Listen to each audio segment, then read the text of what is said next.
Naitwa Engineer Reginald Masawe, ni manager wa TANROADS mkoa wa Arusha. Nashukuru kwa kupata nafasi muhimu ya kuweza kueleza baadhi ya kazi tunazofanya katika wakala barabara hasa mkoa wetu wa Arusha. Kama unavyofahamu, TANROADS inashughulika na usimamizi wa barabara zetu, lakini pia ujenzi wa barabara. Na katika barabara tuna aina kubwa kama mbili. Tuna barabara ambazo zinatumika kwa magari, lakini na sasa tumeanza ujenzi wa barabara za watembea kwa miguu. Na lengo kubwa la kujenga barabara hizi za watembea kwa miguu ni kupunguza ajali nyingi ambazo zinaendelea kutokea mara kwa mara nchini. Ukiangalia katika tafiti mbalimbali zilizofanyika hasa katika mkoa wetu wa Arusha, tumebaini kuwa ajali nyingi zinatokea kwenye makutano ya barabara, lakini pia zinatokea kwenye maeneo ambapo wanapita watembea kwa miguu. Basi baada ya kuona ajali zinaongezeka, tuliweza kukaa na wenzetu wa kitengo cha polisi, manake ofisi ya kamanda wa polisi mkoa wa Arusha, na tumefanya zoezi la kutoa kwanza elimu ndani ya kwetu kama wakuu na viongozi wa serikali, lakini pia tumetoa elimu kwa watumiaji wa barabara. Tuweza pia kutoa elimu mbalimbali kwa watu wa bodaboda. Kwa hiyo nichukue nafasi hii kama kiongozi pia na msimamizi wa barabara zetu katika mkoa wa Arusha, kuweza kuwaeleza wakazi wa Arusha wote, lakini pia na wakazi wa Tanzania, tutumie barabara zetu vizuri. Ukitumia barabara vizuri, kwanza unaokoa maisha yako mwenyewe, lakini pia unakuwa ni sehemu ya kutunza miundombinu ya nchi ambayo imejengwa kwa fedha kubwa, lakini pia fedha zetu wenyewe.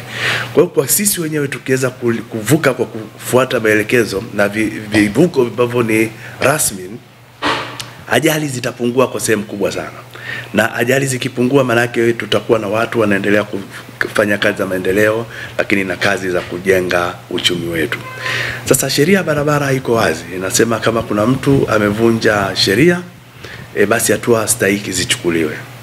Na niombe tu kutoa rai kwamba tutaanza operesheni za kukagua maeneo ambayo hayaruhusiwi kupaki, tukishirikiana na wenzetu wa jeshi la polisi, na wale watakaobainika bado wanaendelea kupaki kwenye maeneo ya watembea kwa miguu, basi sheria itachukua mkondo. Na faini za kwetu TANROADS kidogo ni kubwa. Tuna faini za kuanzia 300,000, 500,000 mpaka faini za shilingi 1,000,000 kutegemea na kosa ulilofanya, lakini pia umefanya kosa eneo gani. Kwa hiyo niwaombe Watanzania wenzangu, tuendelee kutumia barabara zetu kwa kuzingatia maelezo yanayotolewa, taarifa mbalimbali, alama za barabarani, ili sisi wote kwa pamoja tuendelee kuwa salama na tuendelee kuenjoy nchi yetu na kuishi maisha mazuri yenye usalama. Maeneo mengi ya kando ya barabara, ambapo barabara zetu zina mita 30 kutoka katikati kwa kila upande, watu wengi wanafikiri yale maeneo ni ya wazi na wanaendelea kuanzisha biashara pembezoni mwa barabara. Tumeanza zoezi pia la kutoa elimu. Kwa mfano barabara yetu ya Arusha bypass yenye takriban kilomita 42, tumetoa elimu maeneo mbalimbali. Na sasa tunakwenda kuanza pia kuchukua hatua. Wale wote tutakuta wanafanya biashara kwenye maeneo ambayo haruhusiwi, tutaanza kuchukua hatua. Lakini sambamba na hilo, kufanya biashara kando ya barabara nako ni chanzo kikubwa cha ajali. Tafiti zinaonyesha watu wanafanya biashara za kuuza vinywaji, wanafanya biashara ndogo za kuuza mbao na nini, biashara za mchanga.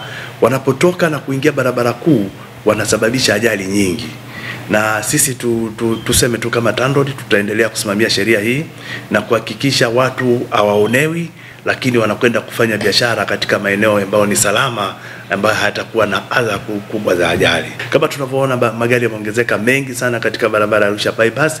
Kwa hiyo nako tunaendelea kuifikiri barabara hii kwanza kuipanua na iweze kupitisha magari kwa njia 4. Kwa hiyo tusipolinda hii miundombinu ya barabara mapema au hifadhi ya barabara, tutakuja kujenga barabara hii kwa gharama kubwa, kwa sababu tutakuta watu wamevamia na mwisho wa siku